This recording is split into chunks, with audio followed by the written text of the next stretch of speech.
बिस्मिल्लाहिर्रहमानिर्रहीम। अस्सलाम वालेकुम नाज़रीन, जिस तरीके से हम बात कर रहे हैं कि पंजाब के अंदर 3 माह से एक आईनी बहरान चल रहा था और वज़ीर आला पंजाब के इंतखाब के हवाले से पाकिस्तान तहरीक इंसाफ की सुप्रीम कोर्ट में दरख्वास्त और फिर उसके हवाले से आज जो फैसला आया कि दोनों फ़रीक़ैन के माबैन इस बात पर तस्फ़ी और इस बात पर इत्तफाक हुआ है कि 22 जुलाई को दोबारा वज़ीर आला पंजाब का इंतखाब किया जाएगा।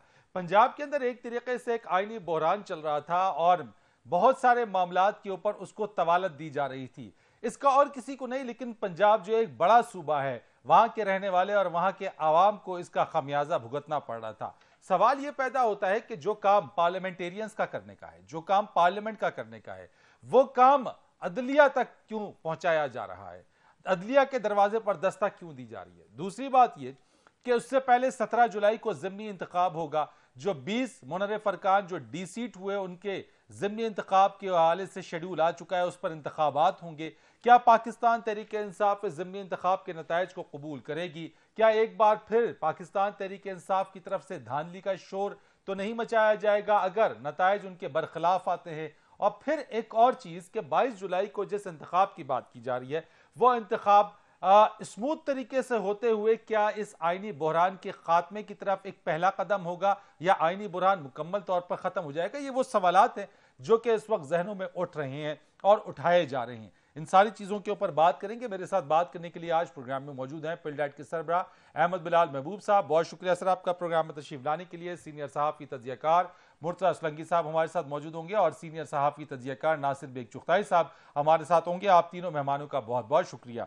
अहमद बिलाल महबूब साहब, सबसे पहले आपकी तरफ आता हूं और आपसे जानना चाहता हूं, ये सब कुछ जो हो रहा है, जिम्मेदार आप किसको समझते हैं? और आज जो 22 जुलाई की तारीख आई है, उस 22 जुलाई की तारीख के बाद जो ये इंतखाब हो जाता है, क्या पंजाब का आईनी बहरान खत्म हो जाएगा, स्मूथ सेलिंग होगी? बहुत शुक्रिया फरीद। देखें, जो बुनियादी बात है, किसी भी जमहूरी निज़ाम को ऑपरेट करने के लिए उसमें एक बुनियादी रिक्वायरमेंट है कि जो भी सियासी पार्टियां उसके अंदर compete कर रही हों, मुकाबला कर रही हों, वो एक दूसरे की पॉलिसियों और एक दूसरे के मौक़िफ़ के बारे में जितना भी सख्त रवैया अपनाएं, उनको कम अज़ कम ये बिलीफ उनका होना लाजमी है कि वो जो मुखालिफ पार्टी है वो वतन दुश्मन, मुल्क दुश्मन और गद्दार नहीं है और वो उस वजह से उसको बर्बाद करने पर नहीं तुली हुई। ये बुनियादी एक हमारी जो सियासत के अंदर इस वक्त जो सिलसिला चल निकला है कि दूसरी पार्टी से हाथ भी नहीं मिलाना, उससे बात भी नहीं करनी, उसको गद्दार समझना है, ये जमहूरियत में नहीं चल सकता। ये तो कबायली जंगों में हो सकता है या आप पुरानी जो इसमियतें थी और जो ड्यूअल्स होते थे उसमें हो सकता है, लेकिन ये जमहूरी निज़ाम को ऑपरेट इस तरह से नहीं कर सकते आप।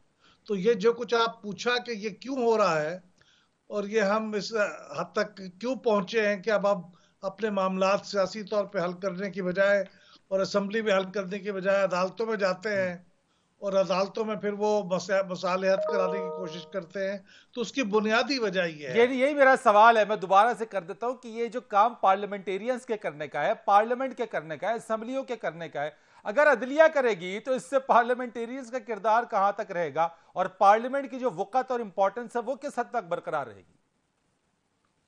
जी, मैं पहले जैसे अर्ज किया कि ये तो बुनियादी तौर पे एक माइंडसेट और एक रवैये की वजह से ये सूरत हाल पैदा हुई है। अब असेंबली जिसमें आप कहते हैं वहां बैठ के बात की जाए, उसके अंदर तो सूरत हाल ये है कि कौमी असेंबली में आप इस्तीफा दे के जा चुके हैं, एक पार्टी इस्तीफा दे के जा चुकी है, लिहाजा वो मौजूद ही नहीं है, तो बात क्या होगी? और फिर उसका इत्तफाक राय या उसके अंदर कोई समझौता जो दुनिया के अंदर तरीका है, और हमारे यहाँ समझौते को तो इतनी घटिया चीज समझा जाता है, इतनी बुरी चीज समझा जाता है। कंप्रोमाइज, गिव एंड टेक, ये बुरी चीजें समझी जाती है। हालांकि सर इस्तीफा दिया है लेकिन मराद तनख्वाहें अभी भी ले रहे। जी, मराद तनख्वाहें भी ले रहे हैं और पार्लियामेंट्री लॉजेस के अंदर रिहाइश भी रखी हुई है और मुकदमा भी कर दिया है जब उनको निकालने की कोशिश की है कि हमें नहीं निकाल सकते क्योंकि हम तो भी मेंबर हैं। तो ये एक अजीब सी सूरत हाल है। तो ये जब तक ये रवैया मौजूद रहेगा तब तक आप देखें, पंजाब की असेंबली की आलम यह है कि यहाँ पे तो दो असेंबलियां हैं, एक हिज़्ब इख्तिलाफ की असेंबली है, एक हिज़्ब इक़्तिदार की असेंबली है, तो वहां पे मुकालमा कैसे होगा? तो बुनियादी तौर पे मैं कहूंगा कि वो लोग, अवाम, वोटर, मीडिया, उन लोगों को आइडेंटिफाई करे जिन्होंने ये रवैया पैदा किया है हमारी सियासत के अंदर कि हमारा मुखालिफ नहीं है, वो हमारा दुश्मन है और वो गद्दार है और हमने उसको बर्बाद करना है। ठीक। जिसने भी ये रवैया पैदा किया है वो इस रवैये का जिम्मेदार है। राइट। सूरत हाल मैं नासिर बिन चुगताई साहब को जरा सर आपसे सवाल मेरा एनबीसी कि ये क्या है, इसको आप क्या देखते हैं? ये कोई इर्तकाई हमारी सियासत है, जमहूरी इर्तका है या फसादी सियासत है? क्या क्या समझती हैं आप इसको, ये सब कुछ जो चल रहा है इस वक्त? नहीं, जमहूरी इफ्तिकार तो नहीं है ये, बिल्कुल नहीं है। रज़ा रब्बानी का मैं आज बयान देख रहा था, बहुत सख्त बयान है कि असम्बलियों ने आज अपना जो हाकिमियत थी, अपना जो असर था वो खो दिया है और आज वो अदलिया के हवाले कर दिया कि जी आप बताएं। ये काम असम्बलियों का था कि वो इसको डिसाइड करते, आपस में फैसला करते और मैक्सिमम हाई कोर्ट का फैसले पे अमल कर लेते। अच्छा, मैं यहाँ पे एक मिसाल दूंगा, मैं रोजाना दे रहा हूँ आजकल। केस यही है जो हमारा केस था, इलाका महाराष्ट्र का है, भारत का। सुप्रीम कोर्ट वहाँ की है। सुप्रीम कोर्ट से कहते हैं कि जी शिवसेना के चीफ मिनिस्टर के मेरा फ्लोर टेस्ट यानी इतमाद का वोट ये मनसूख किया जाए, गवर्नर ने कहा है। तो अदलिया आधे घंटे में फैसला करती है कि go back to your assembly, वहां से अपना फ्लोर टेस्ट करें आप और फिर वापस आए। चुनाचे शिवसेना के चीफ मिनिस्टर ने, उधर ठाकरे ने इस्तीफा दे दिया। ये कार्रवाई होती है। हमारे यहाँ ज्यादा मुश्किल इस तरह हो गई कि मशवरे होने लगे, फलां से मशवरा कर ले, फलां से दलाइल नहीं हुए, मुशावरत शुरू हो गई। मुशावरत जब शुरू होती है तो मसालहत की तरफ जाते हैं, जरगे की तरफ जाते हैं हम। तो मसालहत की कोशिश की गई, मुशावरत की कोशिश की गई। वीडियो लिंक पर परवेज लाई साहब भी आ गए, हमजा शरीफ भी आ गए। फिर बाबर अमान साहब से कहा गया कि जाए इमरान खान से पूछ के आए कि क्या सूरत हाल है। तो इमरान खान ने अपने लंबी 8-10 की शराइत भेज दी, वो खैर इग्नोर कर दी गई वो। लेकिन एक फैसला हुआ और फैसला वही हुआ कि बल्कि फैसला एक तगड़ा फैसला हुआ कि हमजा शरीफ अब पीटीआई के भी चीफ मिनिस्टर है। फैसला ये हो गया कि अब 17 जुलाई तक कम से कम हमजा शरीफ पीटीआई के भी चीफ मिनिस्टर हैं। वो तस्लीम कर लिए गए, इमरान खान ने भी तस्लीम कर लिया। अदालत के अंदर तो है, पीटीआई के हाई अप जो है वो अभी भी आके कहते हैं कि हम तो तस्लीम ही नहीं कर रहे, हमारे तो है ही नहीं, हम तो तस्लीम ही नहीं करते। मैं वहीं जा रहा हूँ कि अब मुझे लगता यह है कि परवेज लाई और पीटीआई के जो फवाद चौधरी टाइप के लोग हैं, इनका झगड़ा शुरू हो जाएगा। क्योंकि उन्होंने कह दिया कि हम तो नहीं मान रहे थे इस बात को, लेकिन परवेज लाई साहब ने वीडियो लिंक पे कह दिया कि मैं तस्लीम करता हूँ चीफ मिनिस्टर हमजा शरीफ को। तो एक अजीब सी सूरत हाल है। मेरा ख्याल ये है कि जो इख्तियारात की तकसीम है हमारे यहाँ, उस पर अमल होना चाहिए और उसी को हम फाइनल करें।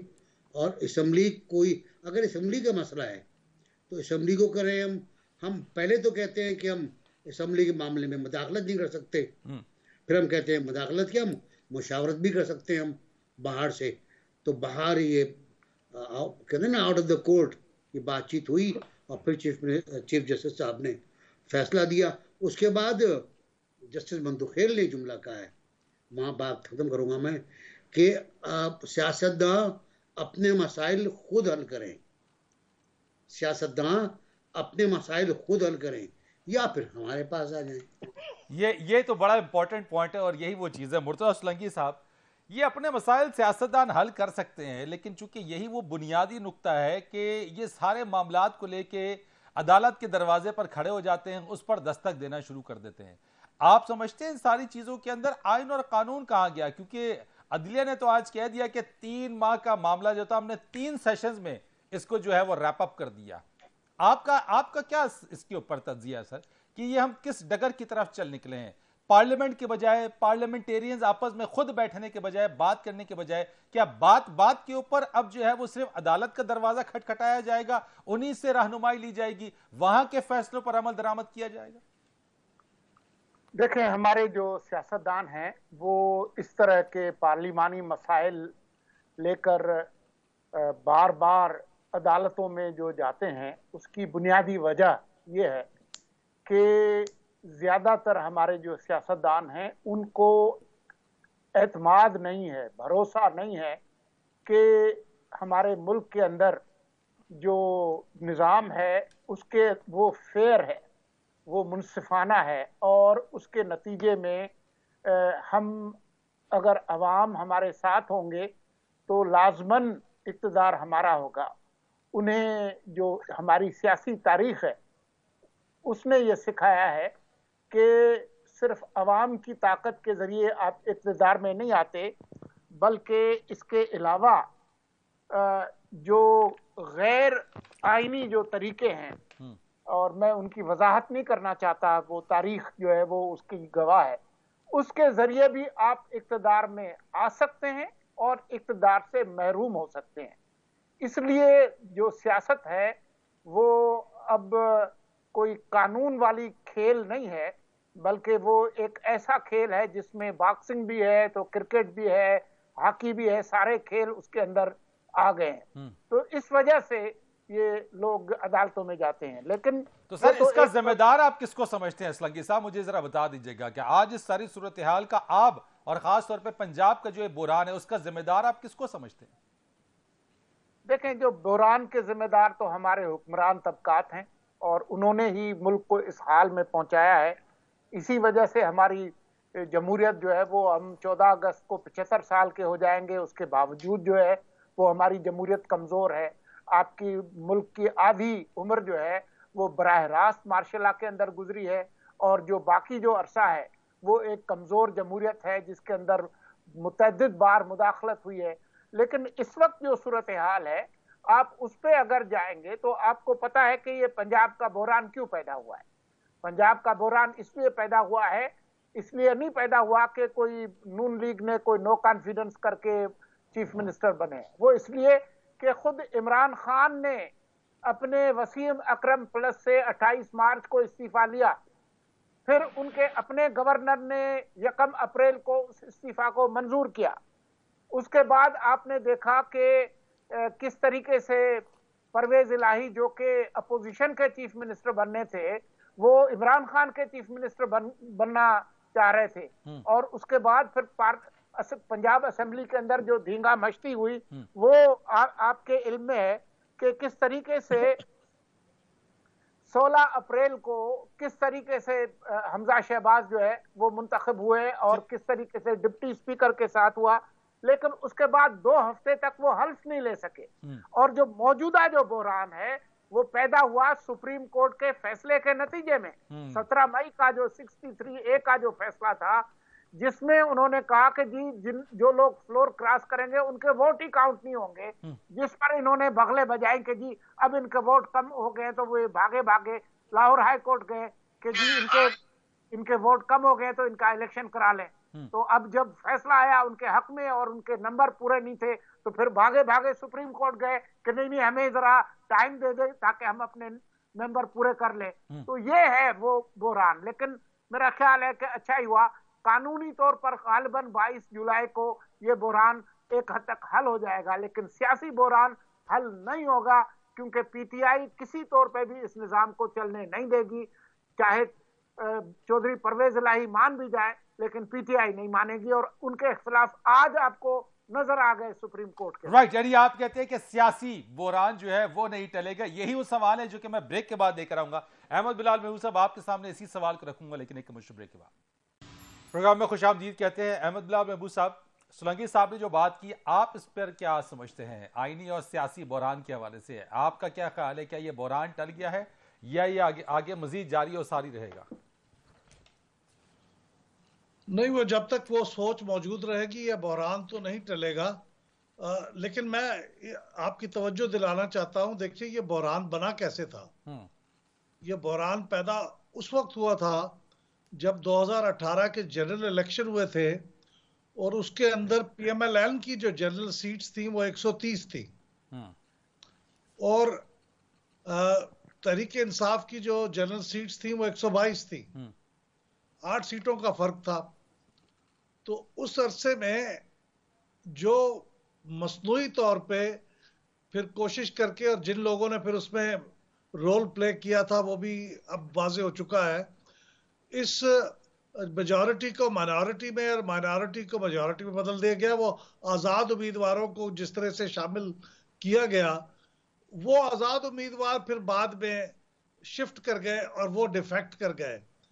तो ये बहरान की इब्तिदा इस तरह से होती है कि जब आप जमहूरी रिवायात के मुताबिक जो जीतने वाली पार्टी है, जो लार्जेस्ट पार्टी है, उसका हक तस्लीम नहीं करते और आप उसके हक पे डाका डाल के खुद अपनी मेजॉरिटी क्रिएट करना चाहते हैं, तो वो एक इफेक्ट था जिसकी वजह से आप देखें आज भी उसके असरात महसूस हो रहे हैं। अब इस वक्त क्यों मेजॉरिटी है पीएमएलएन की? क्योंकि वो लोग जो आज़ाद उस वक्त शामिल हुए थे वो अब मुख्तलिफ वजूहात के बिना पे डिफेक्ट होके डिस्क्वालीफाई होके बाहर चले गए। तो आज आज़ाद आप देखें तो सिंपल मेजॉरिटी पीएमएलएन की है। अब कल को पता नहीं है कि वो 20 लोग जब मुंतखब होके आएंगे तो क्या होगा, लेकिन चूंकि पीटीआई का मौकफ ये है कि वो उनकी एक ही मुतालबा है कि नए इंतखाबात फौरी तौर पर करवाए जाए और जब तक वो नहीं होंगे वो प्रोटेस्ट करते रहेंगे, सवालात उठाते रहेंगे, डिसरप्ट करेंगे। तो इसलिए बहरान तो हल नहीं होगा। और बल्कि मैं तो ये कहूँगा कि वो कह तो ये रहे हैं कि इंतखाबात कराए जाए, लेकिन इंतखाबात से भी बहरान शायद हल नहीं होगा, क्योंकि इंतखाबात अव्वल तो होना भी मुश्किल है और दूसरे इन हालात पे जब आप इलेक्शन कमीशन को ना मानते हो, इलेक्शन कमीशन को भी तस्लीम ना करते हो, तो उस मौके पे आप उसके कराए गए इंतखाबात को कैसे मान लेंगे? सर यही वो सवाल है कि बाय इलेक्शन, अभी तो लेटेस्ट जो टेस्ट केस आ जाएगा कि उन बाय इलेक्शंस के अंदर जो है वो तो कहते हैं कि जनाब अगर साफ और शफाफ इंतखाबात हुए तो नतीजा मानेंगे। तो ये साफ और शफाफ इंतखाबात का जो क्राइटेरिया और जो डेफिनेशन है, ये कोई वाज़ेह डेफिनेशन है ऐसी सूरत हाल में जब पीटीआई इलेक्शन कमीशन को ही नहीं मानती है? जी, उसका को डेफिनेशन होनी चाहिए। उनको भी ये बताना चाहिए कि किसको वो साफ और शफाफ मानेंगे और उसका क्राइटेरिया क्या होगा। लेकिन जो बुनियादी बात है वो यही है कि वो ये कहते हैं कि इलेक्शन कमीशन ही गलत है, बल्कि गलत ही नहीं है। वो कहते हैं कि ये तो पीएमएलएन का नॉमिनी है और पीएमएलएन को रोज ब्रीफ करता है जाके, हर वीक जाके पीएमएलएन की क़यादत को। जब इतने स्ट्रॉन्ग रिजर्वेशंस हो आपके, तो फिर उस सूरत में जब आप जीत जाएंगे फिर तो आप मानेंगे, और अगर जीत नहीं जाएंगे तो फिर आपके पास ये जो वजूहात वो बयान पहले ही कर रहे हैं वो फिर भी कर देंगे। तो बहरान हल होता हुआ नजर नहीं आता। एनबीसी आप भी यही समझते हैं बहरान हल नहीं होगा? क्योंकि देखिए 22 जुलाई को तो वजीर आला का इंतखाब, चलो वो तो आ गया, आज सुप्रीम कोर्ट का डिसीजन बैठ के आपस में सबने मिल बैठ के तय भी कर लिया, लेकिन उससे पहले 17 जुलाई को बाय इलेक्शंस भी हैं, 20 नशिस्तों के ऊपर है। उसका नतीजा अगर पीटीआई के बरखिलाफ आता है तो वो तो उससे पहले ही जो है वो उसके ऊपर धांधली का शोर मचाएंगे, और यकीनन इस शोर की बाज़गश्त जो है वो 22 जुलाई को भी उस पर भी असरअंदाज होती हुई हमें नजर आएगी। जो मखसूस नशिस्तों की वो बात करते हैं कि उसका नोटिफिकेशन अब तक नहीं हुआ, तो आप इसको कैसे देखते हैं कि आगे ये किस तरीके से चलेगा? देखिए महबूब साहब जो फरमा रहे थे, मैं उसका आसान जुबान में कह सकता हूँ कि जो इंतखाबी नतीजा उनके हक में होगा वो शफाफ और धांधली से पाक होगा, और जो उनके खिलाफ होगा उसमें धांधली होगी, उसमें बदमाशी होगी, उसमें इलेक्शन कमिश्नर इन्वॉल्व होगा, उसमें रिटर्निंग ऑफिसर करप्ट होगा। और दूसरे ये कि इन इंतखाबात में मुझे एक ख़तरा और भी है। एक तो एक डेफिनेशन हो गई है, मेरे नज़दीक ये डेफिनेशन है। दूसरा जो ख़तरा है मुझे वो ये है कि जो कुछ कह चुके हैं खान साहब जलसों में कि अपने हलकों में जाके तो देखो, वहाँ तुम्हें बताएंगे लोग कि क्या होता है। नूर आलम के हलके में अटैक हुआ है, वो तो खैर कबायली आदमी है, निमट गया वो। जो दूसरे लोग अपने हलकों में जाएंगे उनके साथ क्या होगा? क्या वो अपनी इंतखाबी कैंपेन चला पाएंगे? या अगर उन्होंने भी जवाब दिया तो फिर क्या होगा? फिर ब्लड शेड होगा। सिंपल सी कहानी है, मैं इसमें कोई लफ्ज़ चबा के बात नहीं कर रहा हूँ कि फिर जो है वो खून खराबा होगा। फिर एक एक हलके में आपको फौज लगाना पड़ेगी, और वो फौज तलब कर ली है इलेक्शन कमीशन ने। और रेंजर्स से भी कहा और फौज से कहा है कि पिछले इंतखाबात के मुकाबले में ज़्यादा फाल आपको हम चाहते हैं आप हों, क्योंकि पिछले इंतखाबात में थर्ड टायर पे थे वो। तो अब सूरत हाल ये है तो कि यानी वन आप मैन समझ रहे हैं कि 17 जुलाई से ये कैफियत और ज्यादा बढ़ेगी, बुरहानी कैफियत, आप ये कहना और चाहते हैं? बढ़ेगी, टेंशन बढ़ेगी, जलसों में धमकियां बढ़ेंगी, जलसों में गालियां बढ़ेंगी, और आप आगे देखिएगा कि जलसों में शायद ये भी कहा जाए कि इनको छोड़ना नहीं, ये कह भी चुके हैं कि इनको छोड़ना नहीं है। तो अब जब छोड़ना नहीं है तो दूसरा भी तो खाली आदमी बैठा हुआ ना, वो भी नहीं छोड़ेगा। तो एक सूरत हाल ये है, दूसरी सूरत हाल ये कि बुरहान रहेगा, कोई भी साइड हो वो कबूल नहीं करेगी, लेकिन अब वो सूरत हाल जरा सी मुख्तलिफ यूं होगी कि परवेज इलाही चौधरी ने अपना काम दोबारा दिखा दिया है और अब के से पीटीआई उनका टारगेट बनी है। ठीक है, सवाल वही सुलंगी साहब कि इस सारी सूरत हाल के अंदर, इतनी प्रैक्टिस के अंदर, आप ये कह रहे हैं हमने देखा लाहौर हाई कोर्ट गए, उसको लेके जो है सुप्रीम कोर्ट में आ गए, इस सारी प्रैक्टिस के पीछे पाकिस्तान तरीके इंसाफ, एक तो मैं आपसे 17 जुलाई के बारे में पूछना चाहता हूं कि क्या जिन 20 नशिस्तों के ऊपर ये ज़मीनी इंतखाब पे उसकी नजरें हैं, क्या वो अपने मतलूबा नताइज पीटीआई हासिल कर सकेगी? और दूसरा सवाल कि 22 जुलाई को क्या नंबर गेम्स पूरे हैं पीटीआई के वजीर आला के हवाले से? नहीं नहीं, सुलंगी साहब। जी, मेरे ख्याल में पीटीआई का इस वक्त एक नुकाती एजेंडा है। वो एक नुकाती एजेंडा ये है कि मुल्क के अंदर इतना इंतशार और अदम इस्तेहकाम पैदा किया जाए कि जो मुल्क के जो रियासती इदारे हैं वो उसको संभाल न सकें, और एक ऐसी गैर मामूली सूरत हाल पैदा हो जिसके अंदर मुल्क का जो आईनी और पार्लिमानी निज़ाम है वो धड़ाम से गिर जाए। ये उनका मकसद है। इस मकसद को हासिल करने के लिए वो हर चीज करेंगे। वो रियासती इदारों पे हमले भी करेंगे, गलीज किस्म की जो मुहिमें हैं जो वो पहले से चला रहे हैं इसमें मजीद शिद्दत आएगी, और साथ ही जो उनके मदे मुकाबिल जो जमातें हैं उनके साथ हर तरह के जो हमले हैं वो जरूर करेंगे। ये उनका बुनियादी मकसद है। बाकी जो चीजें हैं नहीं, वो तो गुंजाइश भी मांग रहे हैं ना पीटीआई वाले कि हमारे कुछ लोग जो है वो हज के लिए भी गए में, तो वो आ जाएं तो फिर वो नंबर्स, तो क्या इन सारी सिचुएशन को सामने रखते हुए क्या वो वजीर आला के लिए अपने कैंडिडेट परवेज इलाही को कामयाब करा सकेंगे? ये बहुत कहना कबलज वक्त है। इस वक्त जो हालात हैं 20 नशिस्तों के, वो ये हैं कि 20 में से 10 तो वो हैं जो कि आज़ाद हैसियत से मुंतखब हुए थे, और उन्होंने नून लीग और पीटीआई दोनों को शिकस्त देकर वो आए थे, और बाद में जहांगीर तरीन और दूसरे लोग उनके साथ मिलके, और भी बहुत सारे करम फरमा थे जिनकी दुआएं उनको लगी और वो फिर शामिल हुए थे पीटीआई में। तो इस वक्त जो सूरत हाल है वो ये है कि जो इनकम्बेंट जो गवर्नमेंट है हमजा शहबाज की, वो इस वक्त जो है वो इन प्लेस है, और आज परवेज इलाही ने भी उनको वजीर आला साहब कहा और हमजा साहब कहा। तो मुझे ज्यादा तवक्कुआत नहीं है कि पीटीआई कोई 3-4 सीटों से ज्यादा निकाल पाएगी, और उस हवाले से जो कानूनी जो मामलात हैं हमजा शहबाज को वो सारे हल हो जाएंगे, लेकिन जो सियासी मामलात हैं वो हल नहीं होने वाले। अगर परवेज इलाही मान भी जाए और कोई समझौता भी कर ले नून लीग के साथ, तो पीटीआई जो है वो मानने के मूड में नहीं है। वो अपने एक नुकाती एजेंडे पे खड़े हैं। कल भी वो यहाँ पर जो शोर शराबा करेंगे इस्लामाबाद में और दूसरी जगहों पे, मकसद एक ही है। ठीक हो गया सोलंकी साहब, आपने कहा मकसद एक ही है।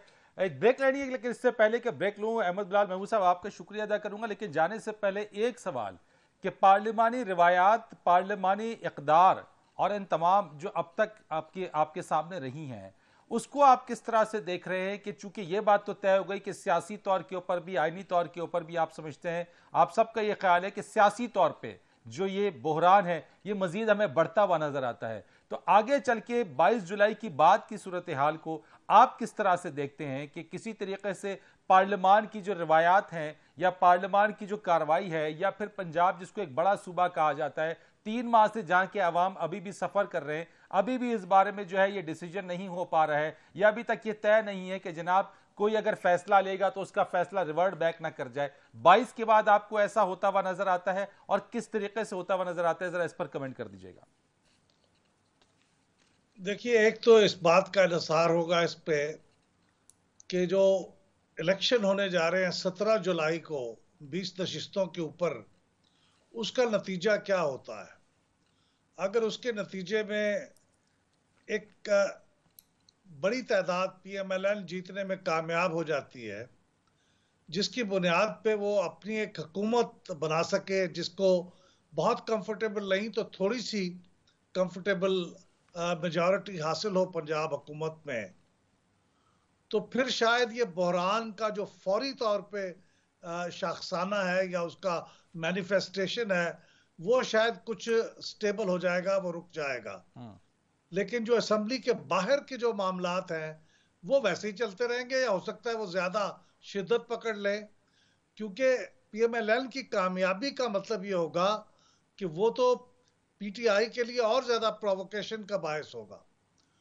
तो जब तक के कोई सूरत हाल इमरान खान साहब के साथ या उनके खुद वो रियलाइज करें, या उनके साथ कोई गुफ्तगू के नतीजे में कोई बात उनको समझ में आए, या हालात पब्लिक सपोर्ट के इस हद तक कम हो जाएं उनके कि उनको महसूस हो कि उनकी ये कन्फ्रंटेशन की स्ट्रेटजी दुरुस्त नहीं है।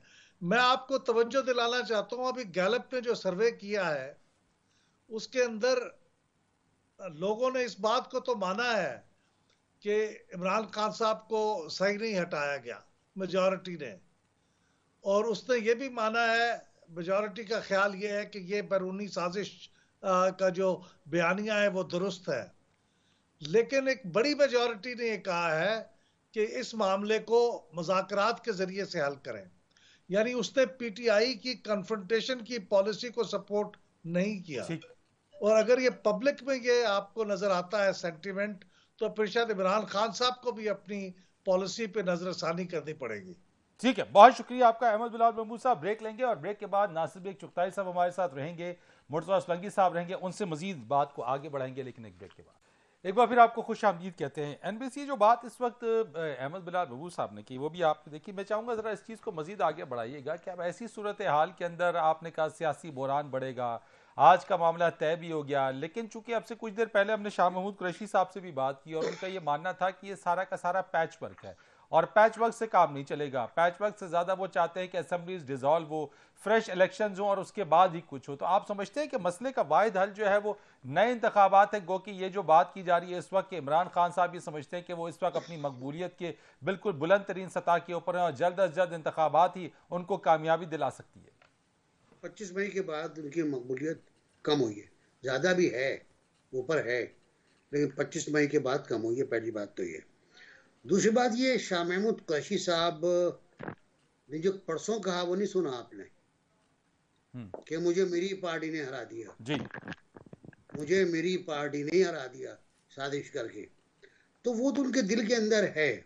अच्छा, दिल में उनके बड़े ख्वाहिशात भी हैं, वो प्राइम मिनिस्टर बनना चाहते हैं, सच्ची बात तो ये है, और वो उसके लिए वो काम भी करते रहे। अब वो मुल्तान के ज़िमनी इंतखाब में फंस गए, सूबाई असम्बली के, तो वहाँ तो जो बंदा कामयाब हुआ था गलबन नईम, वो तो जहांगीर तरीन का आदमी था।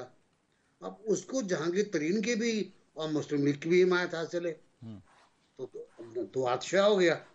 यही सूरत हाल और हर कौम में भी है। जहाँ तक पार्लियामेंट का ताल्लुक है, मखदूम शाह महमूद साहब के बारे में का या इमरान खान साहब का या असद उमर साहब का, ये पार्लिमानी निज़ाम पे यकीन नहीं रखते, ये एक शख्सी आमरीत पे यकीन रखते हैं। इनके नज़दीक फैसला वही जो एक शख्स कर दे और बाकी उसको निभा लें। उनके साथ और लोग भी शामिल हो गए, लेकिन ये भी है कि खुद राना सदुल्ला ने कोर्ट किया है मखदूम शाह महमूद साहब को कि यार इसकी बात पे यकीन मत किया करो, पागल आदमी है, कौन में ले जाएगा, इसके सामने बात नहीं किया करो। और फवाद के बारे में कहा कि मुखबिर है। तो अंदर की जो शपकलिश है पीटीआई की, अच्छा उसका ज्यादा असर रईस कराची को आप जानते हैं, कराची में जो असर पड़ रहा है उसका, वो बड़ा खौफनाक है। मतलब एक कौमी असम्बली के हलके में उम्मीदवार ही नहीं आपका खड़ा हो सका। आप सिंध में लोकल बॉडीज में लोग खड़े ही नहीं कर पाए। आप ज्यादातर पंजाब में क्या करेंगे आप? पंजाब की सूरत हाल क्या होगी? ठीक। केपी में आप हार चुके हैं, मैदान हार चुके हैं आप पूरा का पूरा लोकल बॉडीज का।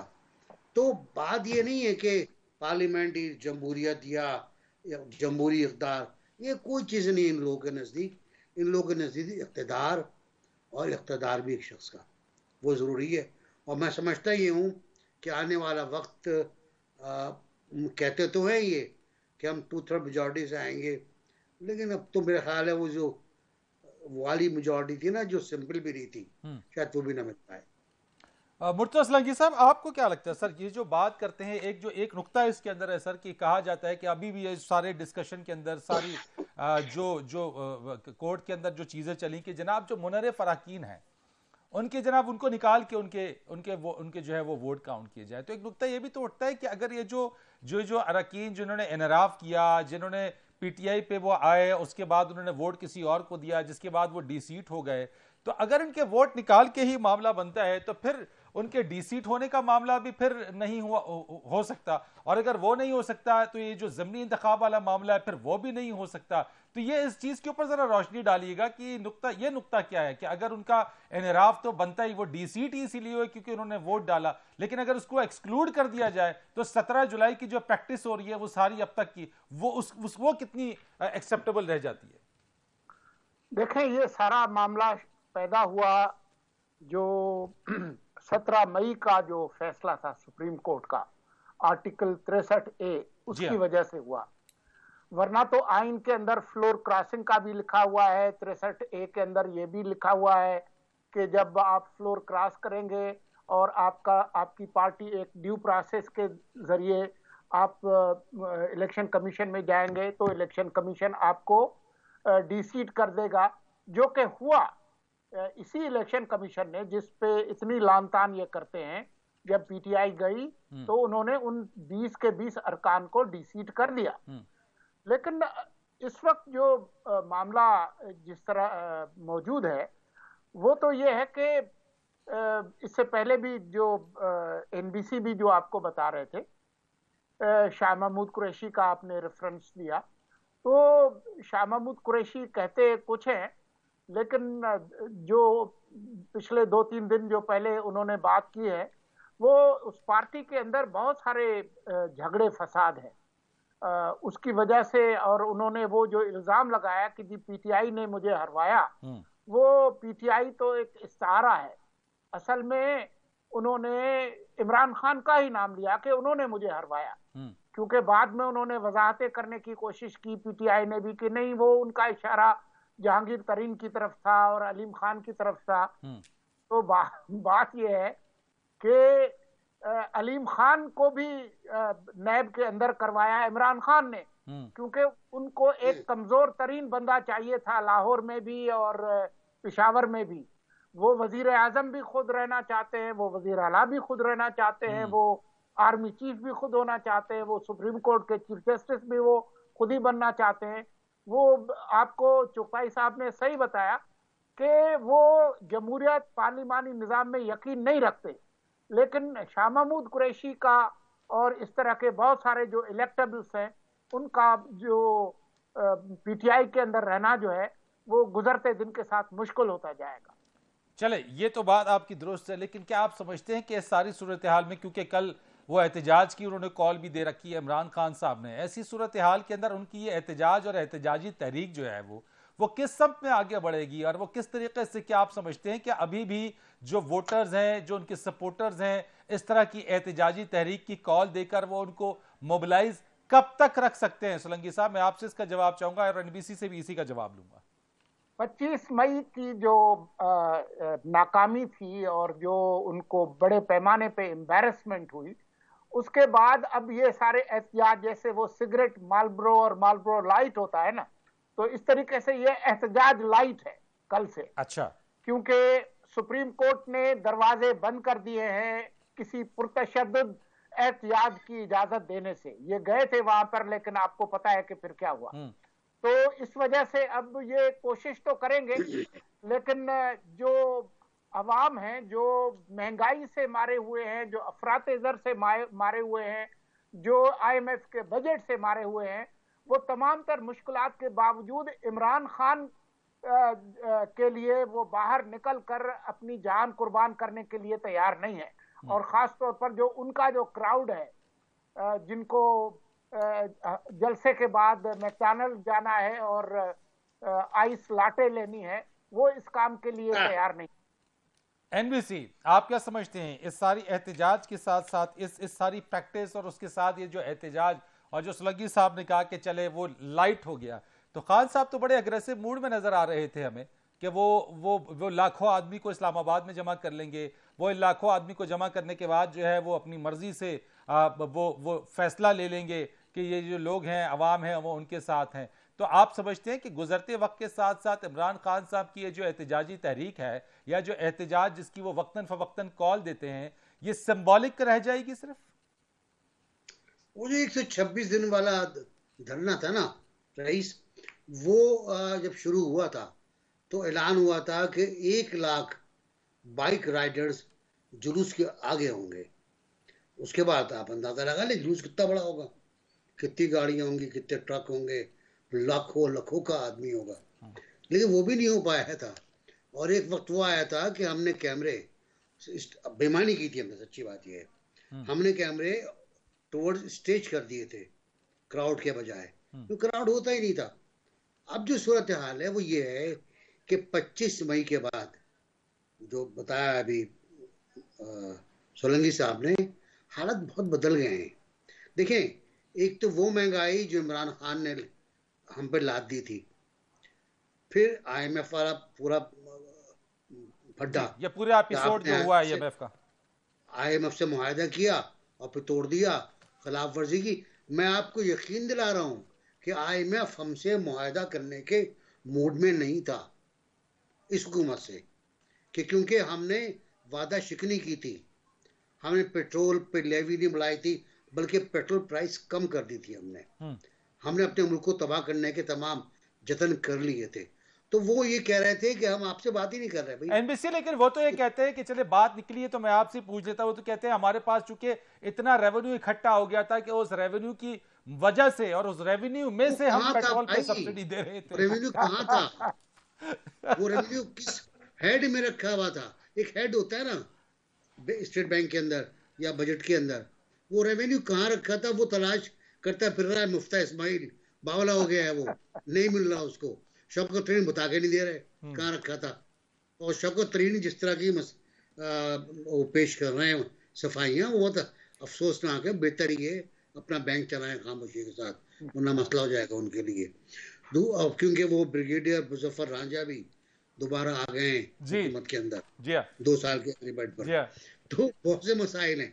तो अब मसला ये है कि एक तो वो महंगाई जो इमरान खान ने की थी, ये महंगाई जो अब ये वाकई महंगाई है, वाकई महंगाई है। और दोनों को अगर आप बराबर करने की कोशिश करें, नहीं होगी, ये ज़्यादा है, क्योंकि उन्होंने वहाँ पेट्रोल की कीमत में कमी की थी, वो कमी यहाँ भी आपको पूरा करनी पड़ रही है।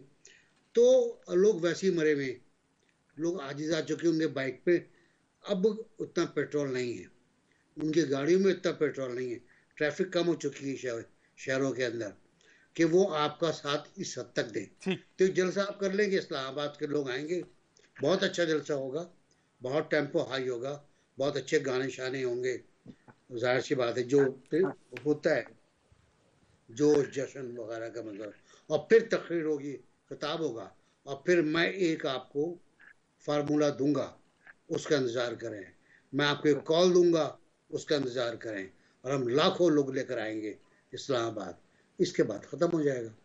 सोलंकी साहब, कल के एहतजाज के बाद क्या देख रहे हैं आगे चल के? लास्ट चूंकि हमने तो डिस्कस कर लिया पंजाब को, ओवरऑल मुल्क की सियासत के ऊपर इसको आप कैसे देख रहे हैं? जिस तरह से एनबीसी ने तो बड़ा डिटेल में बता दिया कि एहतजाज के हवाले से आपने भी डिस्कस किया, व्हाट यू आर फोरसेइंग आगे खान साहब और उनकी एहतजाजी सियासत और मुल्क की सियासत पे असरात, ये लास्ट कमेंट कर दीजिएगा सर।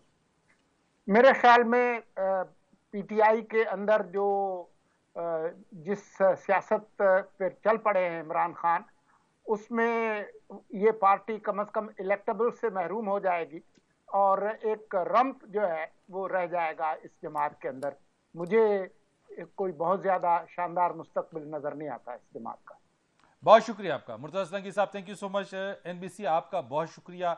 और इसी के साथ साथ शुक्रिया अदा करेंगे आप अहमद बिलाल महबूब साहब, हमारे साथ प्रोग्राम में मौजूद थे।